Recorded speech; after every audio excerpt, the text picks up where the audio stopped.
કેમ છો વિદ્યાર્થી મિત્રો? હોપ કે બધા ખુશી મજામાં હશો અને પૂરતી એક્ઝામની તૈયારી કરતા હશો. તો આજે આપણે નામાના મૂળ તત્વોમાં ચેપ્ટર નંબર 5 ભાગ 2 હિસાબી ગુણોત્તર અને વિશ્લેષણ વિશે ચર્ચા કરીશું અને ચેપ્ટરને આગળ ધપાવીશું. ચેપ્ટર નંબર 3 કંપનીના વાર્ષિક હિસાબો આપણે ભણી ગયા છે, જેમાં આપણે નફા નુકસાનનું પત્રક અને પાકા સર્વે વિશે માહિતી મેળવેલી હતી કે જે આપણને 11 માર્કનો દાખલો પૂછવામાં આવે છે. બસ એના જ આધારે ચેપ્ટર નંબર 4માં આપણે નાણાકીય પત્રકોનું વિશ્લેષણ જોયું.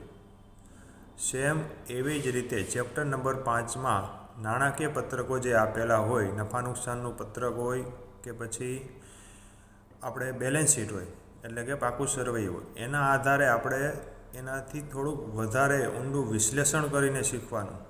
એમાં આપેલા તમને જે સંખ્યાઓ છે, જે ફિગર છે, એના આધારે તમે કોઈ નવા નિર્ણય લઈ શકો, ભવિષ્ય વિશે તમે આયોજન બનાવી શકો. એટલા માટે આપણે હિસાબી ગુણોત્તરનો ઉપયોગ કરવામાં આવે છે, જેમાં ચોખ્ખો નફો, કાચો નફો, દેવા ઇક્વિટી ગુણોત્તર, માલિકી ગુણોત્તર, આવા બધા અનેક પ્રકારના ગુણોત્તર શીખવાડવામાં આવે છે કે જેના આધારે તમે કોઈ પણ કંપની વિશે એની આર્થિક પરિસ્થિતિ કેવી છે, એની સદ્ધરતા કેવી છે, એની નફાકારકતા કેવી છે, એનો જે રોજબરોજનો ધંધો ચાલે છે તો એમાં કોઈ પણ જાતની તકલીફ પડતી નથી કે કોઈ નાણાંની અગવડતા ઊભી ન થઈ શકે. આવી બધી માહિતી જો તમારે જાણવી હોય તો તમારે હિસાબી ગુણોત્તર વિશે વધુ ઊંડાણપૂર્વક જાણવું જોઈએ, જેના આધારે તમે કોઈ પણ કંપનીનું વિશ્લેષણ કરી શકશો. તમે જોયું હશે કે શેર બજારમાં જે કંપનીનું લિસ્ટિંગ હોય, જે કંપનીના શેર બજારમાં ખરીદ વેચાણ થતા હોય, તેવી કંપનીઓ દર વર્ષે પોતાના નાણાકીય પત્રકો બહાર પાડે છે અને એના આધારે રોકાણકારો છે એ વિશ્લેષણ કરીને એના શેરના ભાવ નક્કી કરતા હોય છે. આ જે વિશ્લેષણ કરવામાં આવે છે એને એક પ્રકારનું હિસાબી ગુણોત્તર કહેવામાં આવે છે.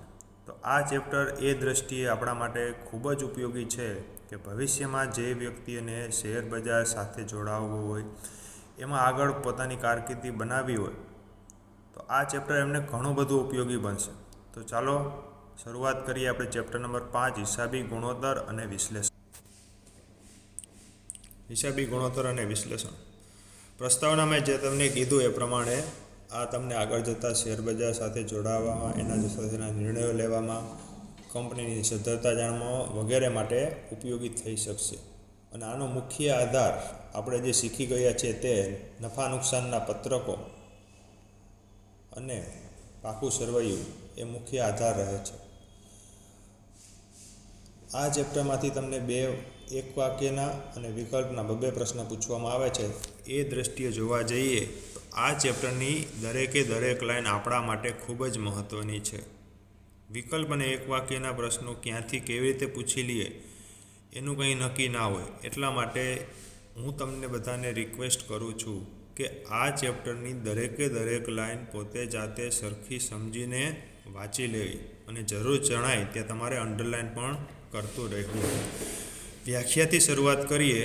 એમ પાંડે જણાવે છે કે 2 હિસાબી આંકડાઓ વચ્ચેનો સંબંધ જે ગાણિતિક રીતે દર્શાવેલ હોય તેને ગુણોત્તર તરીકે ઓળખવામાં આવે છે. ગાણિતિક રીતે મતલબ એક અંશમાં આંકડા હોય અને એક આંકડો છે એ છેદમાં હોય, અને એ 2 વચ્ચેનો સંબંધ જે દર્શાવવામાં આવે એને કહેવાય હિસાબી ગુણોત્તર. દાખલા તરીકે ચોખ્ખો નફો જે તમને મળ્યો હોય એને અંશમાં રાખો અને છેદમાં વેચાણને રાખો, તો એ 2 વચ્ચેનો ગુણોત્તર તમને એ દર્શાવે કે કુલ જે વેચાણ થયું છે એ કુલ વેચાણમાંથી કેટલા ટકા આપણો ચોખ્ખો નફો થયો.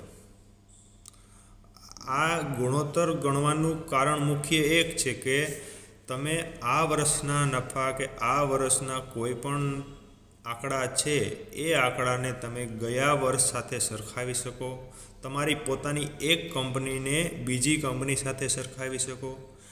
એક જ ઇન્ડસ્ટ્રીમાંથી 2 કંપની વિશે તમારે જાણવું હોય, એ 2 કંપનીમાંથી કઈ કંપની સારી એ તમારે નિર્ણય લેવો હોય તો આ માટે તમને હિસાબી ગુણોત્તર વધારે ઉપયોગી થાય છે.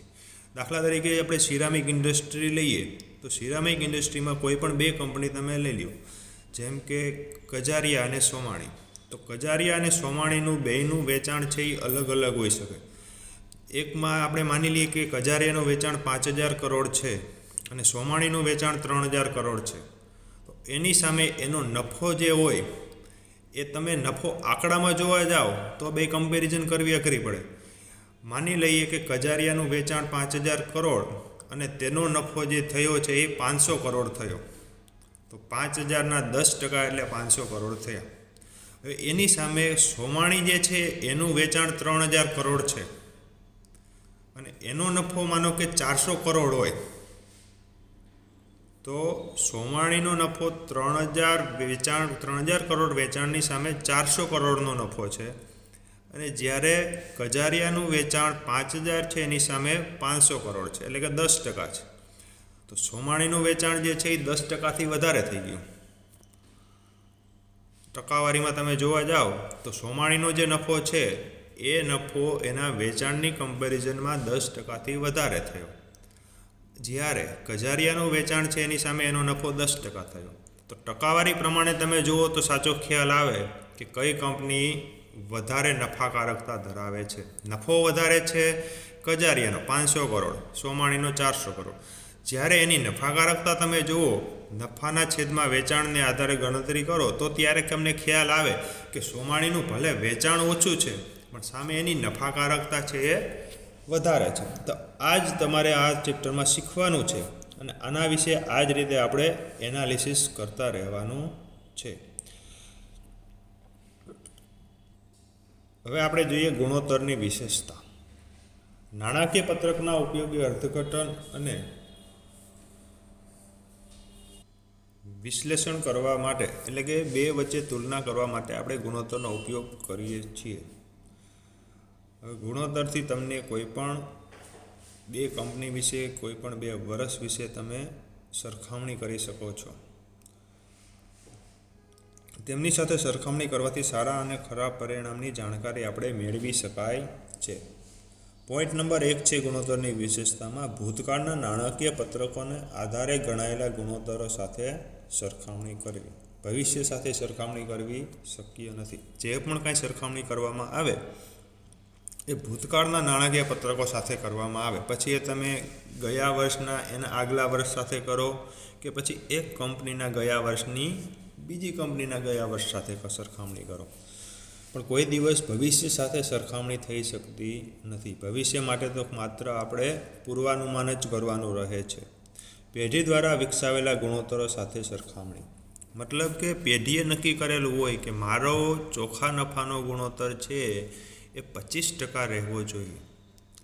પછી હકીકતમાં એ વર્ષ કેટલો રહ્યો, 24% થયો, 25% થયો, 35% થયો, 15% થયો, એ એક જાતની સરખામણી કરવામાં આવે અને પછી એનું નિરાકરણ કાઢવામાં આવે કે આપણે જે ધારણા કરી હતી 25% નફાની અને આપણે હકીકતમાં જે નફો થયો એ 20% થયો. તો આ 5% નફો જે ઘટ્યો એ ઘટવાનું શું કારણ છે એનું પછી વિશ્લેષણ કરવામાં આવે અને એથી ઊંધું થાય કે 25ની જગ્યાએ 35% નફો થઈ જાય. તો 10% વધારાનો નફો થયો એ પાછળનું પણ કારણ જાણવું જરૂરી છે. કારણ કે ઘણી બધી વખત એવું બને કે અમુક એવા સંજોગો હોય કે જે દર વર્ષે ન બનતા હોય પણ ક્યારેક ક્યારેક બને અને એના કારણે નફો વધી ગયો હોય. તો મતલબ એવો નથી કે 35% નફો આ વર્ષે થયો એટલે આવતા વર્ષે પણ 35% થવો જોઈએ કે એથી વધારે થવો જોઈએ. એટલે આપણી જે ધારણાઓ હોવી જોઈએ, આપણું જે ગુણોત્તરો જે આપણે વિકસાવેલા હોય, જેને આપણે સ્ટાન્ડર્ડ કહીએ, એ એવા હોવા જોઈએ કે જે ચોક્કસ હોવા જોઈએ, એમાં વધારે પડતો કોઈ તફાવત આવે નહીં. તો એ થઈ પેઢી દ્વારા વિકસાવેલા ગુણોત્તરો સાથે સરખામણી. ઉદ્યોગોના ગુણોત્તરો સાથે સરખામણી. હમણાં આપણે સિરામિકનું ઉદાહરણ લીધું. હવે સિરામિક આખી ઇન્ડસ્ટ્રીનું એવરેજ કાઢવામાં આવે અને જોવામાં આવે કે એવરેજ આખી સિરામિક ઇન્ડસ્ટ્રીનો નફો છે એ 10% રહે છે. તો આ આખા ઉદ્યોગનો ગુણોત્તર થયો. હવે એની હારે આપણે સરખામણી આપણા ધંધાની કરવાની થાય કે આપણો જે નફો રહ્યો એ ઉદ્યોગના સરખામણીમાં કેટલો છે, આપણું વેચાણ જે છે એ ઉદ્યોગોની સરખામણીમાં કેટલું છે, આપણો ચાલુ ગુણોત્તર છે, ચાલુ મિલકતો ચાલુ દેવાની સામે કેટલી છે. ઉદ્યોગોની માનો કે 1.5:1 હોય આપણે એક